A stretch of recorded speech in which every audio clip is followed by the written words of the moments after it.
All right, good morning, everybody. I'm Matt Rozzell, Acting Chair, have called the live hybrid State Plumbing Board meeting of October 20th, 2022 to order at 9:30 a.m. Nathan, could you please call the roll call? Acting Chair Matthew Rozzell. Here. Greg Anderson. Here. Corey Fraser. Here. Melissa Gitt. Here.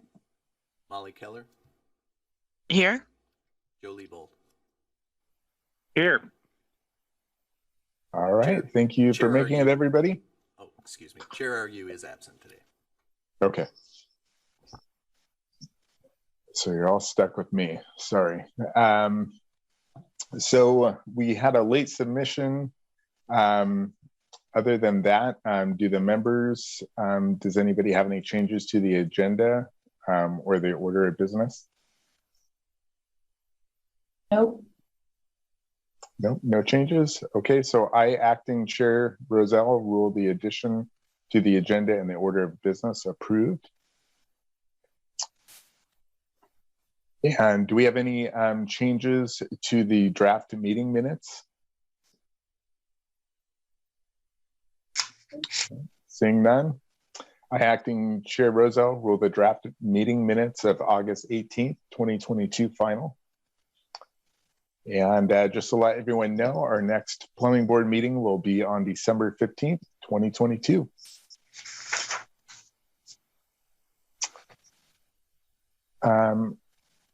Let's see, Ian, do we have any public comments?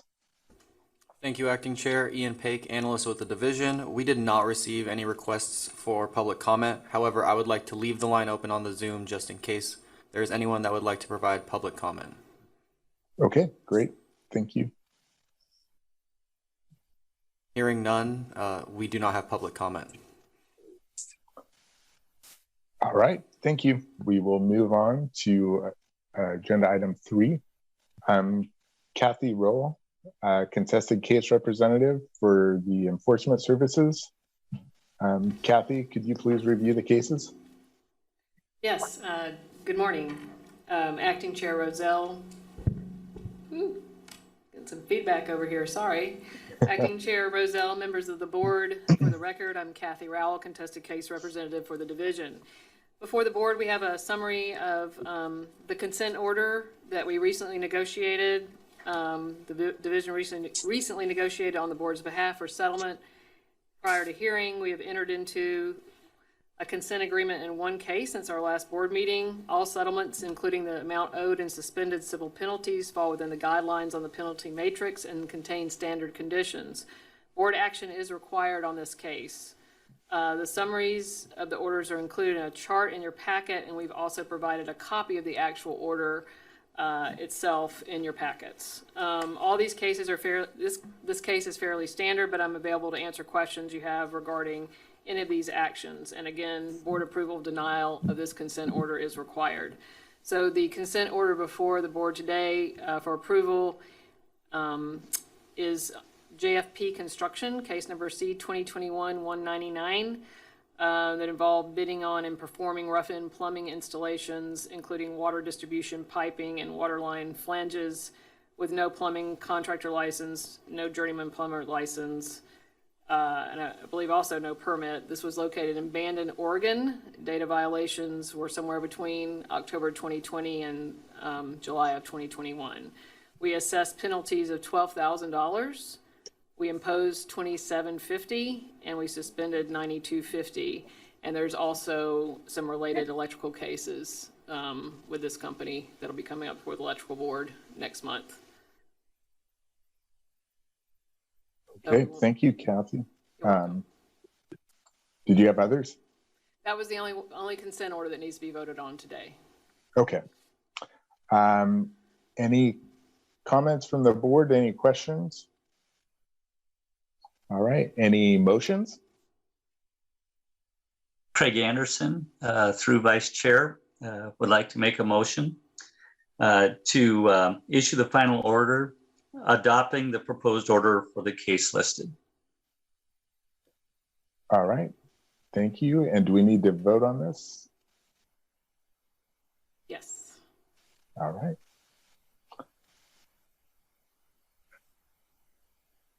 Joe Liebold, Aye. Molly Keller, Aye. Melissa Gitt, Aye. Corey Frazier, Aye. Greg Anderson, Aye. Acting Chair Matthew Rozzell. Aye. Motion carries unanimously. All right. Thank you very Thank much you. To the board for approving that consent order. And then agenda item 3B would be the two default orders that we have issued, that division has issued since the last board meeting. No action is required by the board on these two cases. There's also a chart with these two orders in your packet. The first case is C 2021-59, Prestige Plumbing and Construction LLC, Injunction City, data violation March 2021, installation of PEX water lines, drain lines, drilled holes for water line and drain lines, no plumbing contractor license, unlicensed plumbing work, no plumbing permit, penalty assessed $6,000. And then case number C 2021-205, Mark Robert Gore, installed 2 new bathroom faucets, new toilet drain pipe, no journeyman plumber license, no plumbing contractor license, no plumbing permit, and pattern of plumbing violations, location in White City, and date of violation was July 2019, penalty assessed $8,500. And again, no board action is required on those, but I'm available if anyone has any questions. All right. Does anybody have any questions regarding those cases? All right. Thank you, Kathy. Thank you very much. And next, Chief Skinner, could you give us any updates with the plumbing program? Thank you, Acting Chair Rozzell and members of the board. For the record, my name is Andy Skinner. I'm the Plumbing Program Chief for the State of Oregon Building Codes Division. I do have several items for the board, hopefully of interest today. First, I want to just relay that the 45-day proposal period started September 21st and will end November 6th. So if industry is looking at submitting proposals, your dead date is November 6th. The division did hold a Rules Advisory Committee on September 21st for the complex structures rules. That committee was very informative, but was enforcement heavy. So the division is looking at having another rack that will kind of hopefully get some of the installer and designers in that rack for the rules. So we're still working on the rules for OAR 918-780-0040, trying to get some feedback from the industry on that. And then number 3, there is a new interpretation. I believe Debbie will have it available for you if you'd like to view it and if you've have any questions on it. This new interp is for clarification on shower receptors, and that a shower receptor can be built without a curb or a dam. And also within this interpretation, there's some clarification on installation requirements for wet rooms. So I'll give everybody a few minutes if you've got any questions, if you want to review that. Be happy to answer those for you, and then we can move on if there's no questions.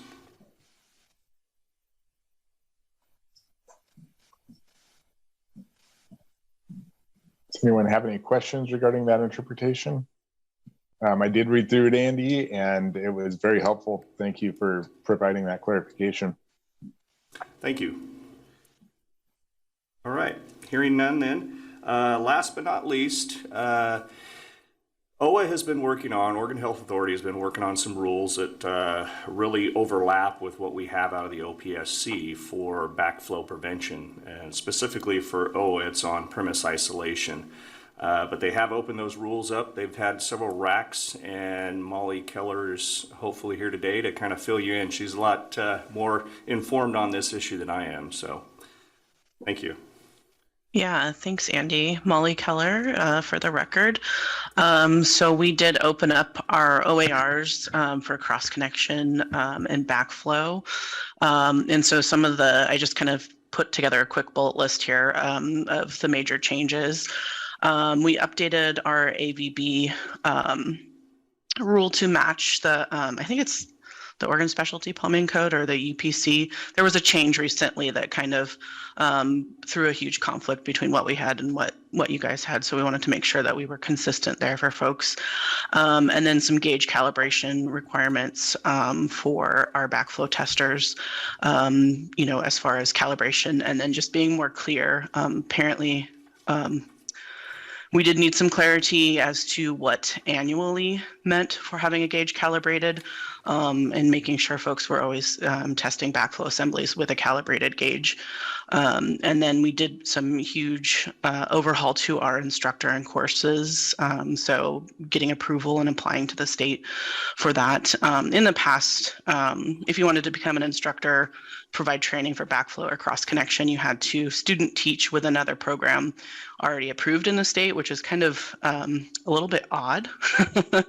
And so we kind of took that out. And so you no longer have to go to your training competition within the state and ask them to help you get approved to provide training in the state. So that's good. And I think, and then the other big thing,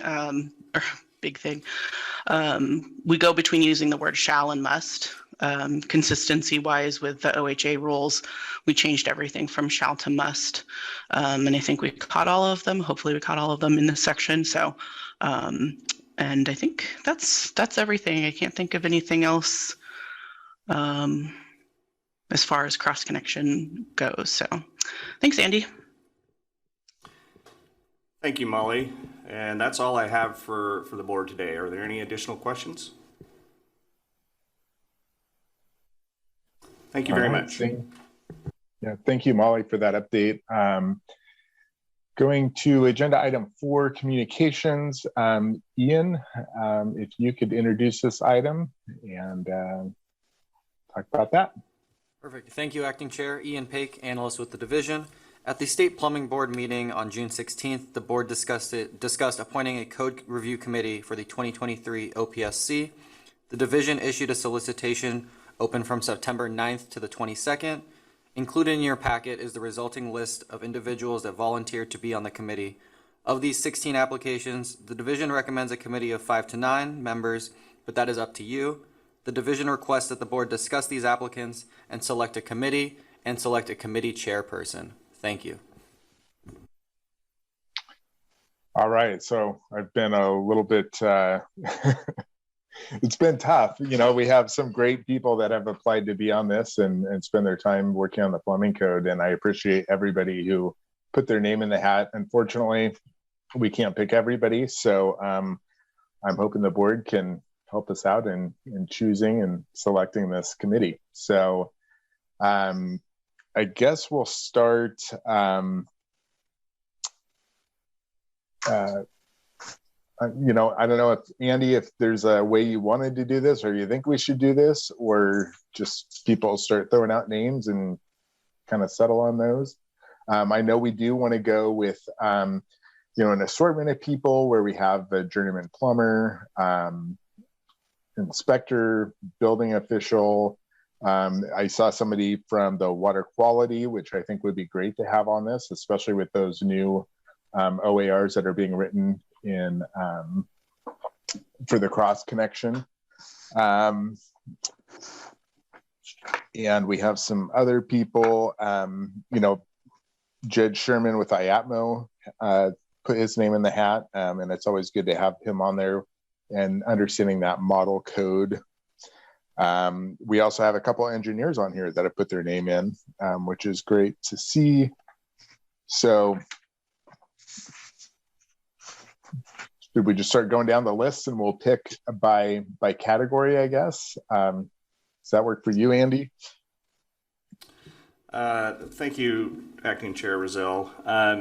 However the board would like to do this, you can go down through the list. As you stated, we like to keep a mixture, get somebody from the design industry, somebody, probably from Public Works, building officials, somebody from the board, several people from the board. It's really up to you, the board, on who you want. And again, there's no set number.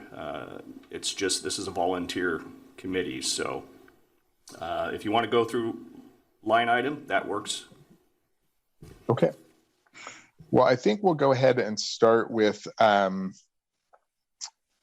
inspector. We have several that have applied on here. You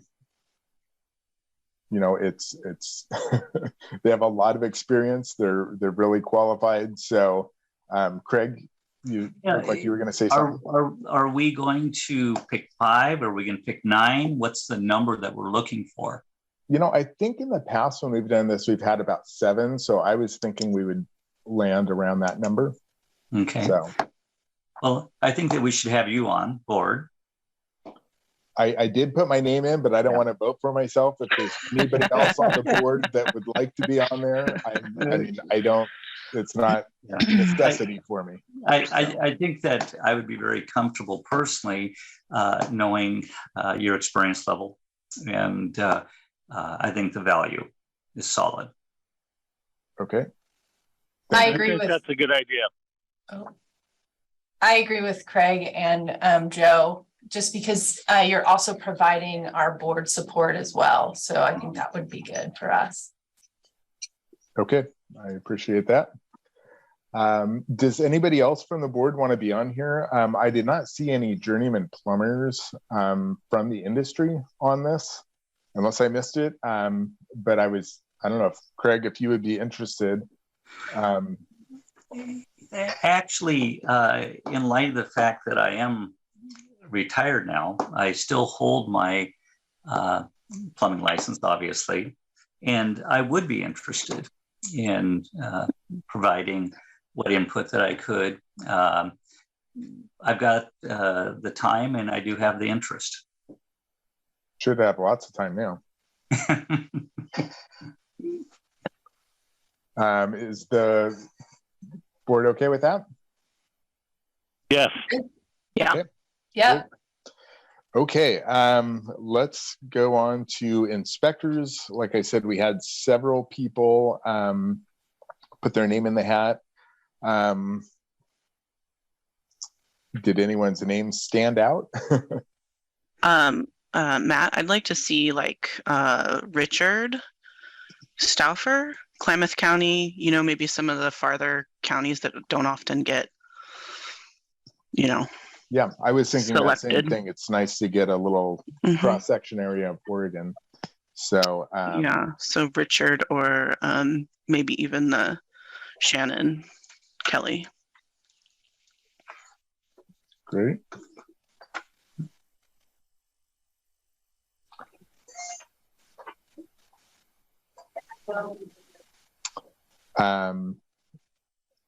So we'll go through, we can circle back to if we want to add, you know, Andy said 7 to 9. I was thinking around 7. But if we need to add somebody else, we can. Let's see. There were a couple engineers who put their names in the hat. Did anyone's name stand out? There was Aaron Miller and let's see, Dan. I'm not quite sure how to pronounce his last name. Somalia. I have no background with any of these engineers. Okay. You know, I think with the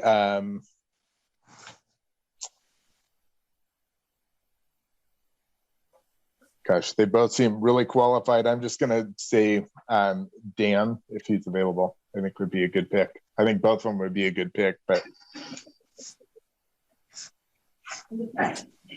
Do you know where Yeah, we Dan's? can't go wrong with either one. Do we know where Dan's located? Is he in the area or? I don't know. Because it looks like Aaron is in Medford. Mm-hmm. So I don't know, like, I really like Molly's idea of grabbing individuals from all over the state. So I was just thinking, since you and Craig are more local, maybe we can get a few that are out of the area. Yeah, that's fine with me. So, and I'm looking, there's also Charles Norris, who is the, and he's in Portland. So, okay, we'll go with Aaron Mueller.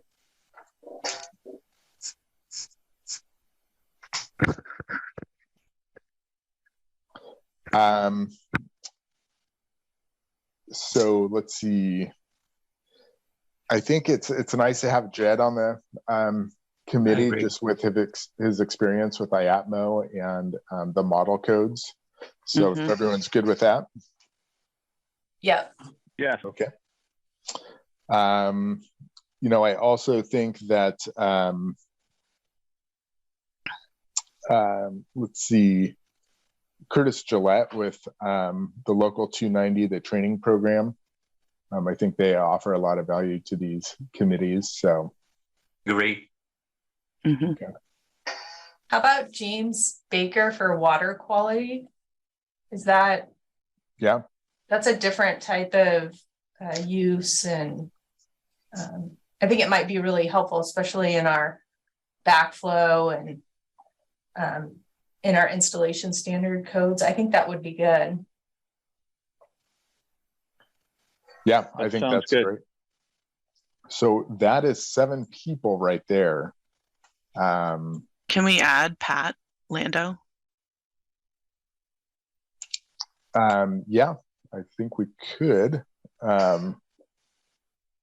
We like to have an odd number just because for voting. So when we go to 8, it's almost like we need to go to 9 or we need to stay at 7. Gotcha. That was my 7, you know, about 7. Sorry. So no, that's fine. I mean, I'd like to have them all on there, but I just think it gets to be too unruly at that point. So yeah. So does the committee have any thoughts? Do you want to go to 9 or do you want to keep it at 7? I think 7 would be good. I kind of like that number. It's kind of what we had in the past. You get so many people, and then I think you get just, it's almost like too much, just from my experience and being in there. But I don't know. I feel like we have a good representation right now. Okay. Maybe put him as like an alternate in case any of the people are like, nope, can't do it anymore. Yeah, we could do that because people's schedules do change. Yeah. So, okay. Well, we'll go with that list. I have myself, Craig, Jed Sherman, Richard Staffer, Aaron Mueller, James Baker, and Curtis Gillette. Okay. And did we need to do anything else? Through the acting chair, no. There's no vote on this or anything. It's just choosing who you would like to represent on the code committee. Thank you. Okay. All right. And with that, I think that was our last item. We have no appeals and we have no unfinished business. So, Acting Chair, there will be one new business item. Okay, I see that at the end. So, Item 7. So, Ian, if you could introduce and discuss this item. Thank you, Acting Chair. Ian Paik, analyst with the division. This continuing education cycle, the CE committee reviewed 17 applications from 5 organizations. This cycle, the committee recommended 9 courses for approval, 7 courses for denial, and 1 instructor for approval. This agenda item will require a motion, examples of which are included in your agenda packet. Thank you. Does anyone want to make a motion? Or I can do it. I move to approve the committee recommendations for approval of the courses and instructors. Second. All right, Nathan, if you could do the vote. Joe Liebold, Aye. Molly Keller, Aye. Melissa Gitt, Aye. Corey Frazier, Aye. Greg Anderson, Aye. Vice Chair, Acting Chair Matthew Rozzell. Aye. Motion carries unanimously. All right. Thank you. And let's see, with nothing else, no further business for the October 20th, 2022 State Plumbing Board. This meeting is adjourned at 9:55 a.m. Thank you, everybody. Thank you. Thank you. Have a wonderful day. Thank you, everyone. You too. Thank Bye. you. Take care.